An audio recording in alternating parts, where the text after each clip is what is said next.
Faceți cunoștință cu Zack, un întreprinzător Amway cu o afacere înfloritoare.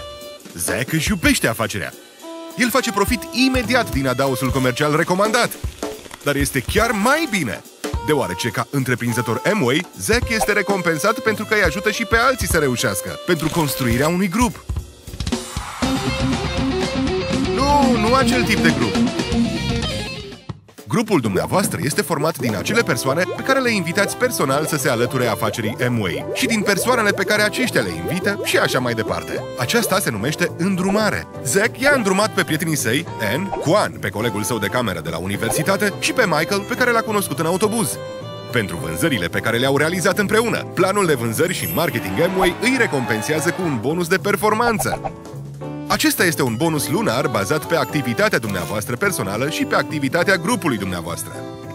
Activitatea personală este ceea ce faceți dumneavoastră. Este volumul produselor pe care le vindeți și le consumați dumneavoastră și persoanele pe care le îndrumați direct. Activitatea grupului este ceea ce fac ei. Este volumul de produse pe care le consumă și le vând persoanele din grupul dumneavoastră și cei pe care ei îi îndrumă. Adunându-le pe toate, veți obține volumul grupului. Nu, Zack, nu volumul acela! Volumul grupului. Deci, din acest volum total, Zack și grupul său vor primi fiecare câte un procent în funcție de performanțele lor. Cu cât performanțele dumneavoastră sunt mai bune, cu atât procentul dumneavoastră este mai mare, iar recompensele sunt mai bune. Veți vedea că toate produsele importante Amway au un VP și VA, însemnând volum punctual sau volum afacere. VP-ul determină nivelul procentual al bonusului dumneavoastră lunar, în timp ce VA determină suma pe care o puteți obține. Gândiți-vă la ele ca la un fond comun de numerar din care este plătit bonusul dumneavoastră. Cu cât VP-ul dumneavoastră este mai mare, cu atât mai mare este procentul din VA pe care îl primiți ca bonus. De la 3% și până la 21%. Luna aceasta, Zack a atins un punctaj personal de 400 VP, dar împreună cu volumul de grup, a generat un total de 4200 VP. Acesta îl situează la nivelul de bonus de 15%. Deci vedeți că VP și VA sunt numerele care determină bonusul dumneavoastră de performanță pentru fiecare lună. Să vedem ce a făcut grupul lui Zack luna aceasta. Ei bine, așa cum știți, Zack a avut o lună fantastică, cu un volum total al grupului de 4200 VP. Și volumul grupului Anei a fost grozav, cu 2800 VP. Bravo, Anne! Quan a avut o lună liniștită, cu un volum total al grupului de 800 VP. Dar a fost în vacanță. Asta este frumusețea Amway. Tu ești șeful.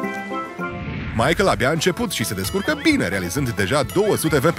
Și el va primi 3% bonus. Deci, luna aceasta, toți membrii grupului lui Zack au câștigat un bonus de performanță. Din fericire, nimeni nu trebuie să calculeze plățile. Totul se realizează automat, în fiecare lună, de către Amway. Lui Zack îi place foarte mult să-și construiască afacerea, deoarece cu cât îndrumă mai mult și cu cât vinde mai mult, cu atât mai mare este grupul său și cu atât mai mare volumul grupului său.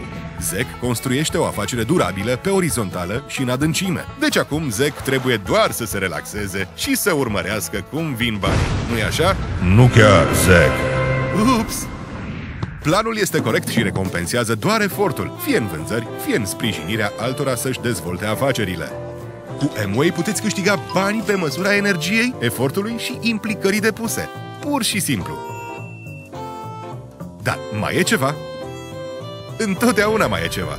Cum ar fi bonusurile uimitoare, premiile unice în numerar, călătoriile de afaceri și stimulentele. Rămâneți conectat pentru a afla ce se întâmplă în continuare în afacerea lui Zack. Așa, acum urmează atenționarea. Câștigurile potențiale declarate în această prezentare sunt informative din punct de vedere al nivelului veniturilor ce pot fi realizate în cadrul afacerii Amway. Venitul propriu-zis poate fi mai mare sau mai mic în funcție de structura afacerii și sau efortul depus.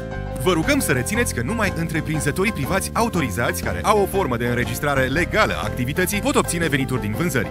Pentru detalii suplimentare privind planul de vânzări și marketing al Amway, consultați website-ul Amway sau raportările planului de vânzări și marketing publicate de Amway la anumite intervale de timp.